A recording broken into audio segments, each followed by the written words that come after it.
आज जेवणात छोले भटुरे करायचा प्लॅन होता आणि तेही स्पेशल अविनाशसाठी, कारण त्यानं माझं एक खूप मोठं काम केलं होतं म्हणून हा सगळा खटाटोप मांडलाय.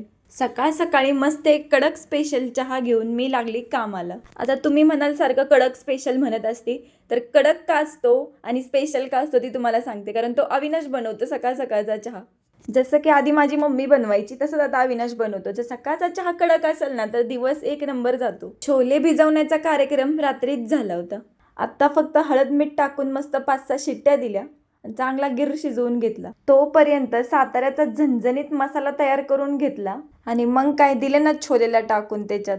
आता वेळ आली आहे मेन पुऱ्या करायची, आय मीन भटुरे करायची. लास्ट टाइम दीदीनं केलं होतं, ती एक नंबर झालं होतं. मग आता अविनाशला बोललं माझ्या हातचं खाऊन बघ, बघ कसं लागतंय सांग मला. तसं दीदी आणि मम्मीसारखं मला एवढं जमत नाही, पण मी ट्राय करत असते. एवढं सगळं करायचं आणि ज्याच्यासाठी केले त्यानं चांगलं नाही म्हणायचं म्हणल्यावर कसं वाटणार. म्हणून आपला अविनाश कसं तरी चांगलंय म्हणला. कसं आहे, चांगलं नाही म्हणलं तर उद्या मग परत मेसचंच खावं लागेल ना. म्हणून आपलं टोटल पुरी करायची. इकडचं तिकडचं डबं शोधून आणलं. आज जरा जास्त देते म्हणलं, कारण त्याची मित्र पण असतात म्हणलं. 2-3 घास ती पण खातील, त्यांना पण जरा माझ्या हातची चव कळू देत.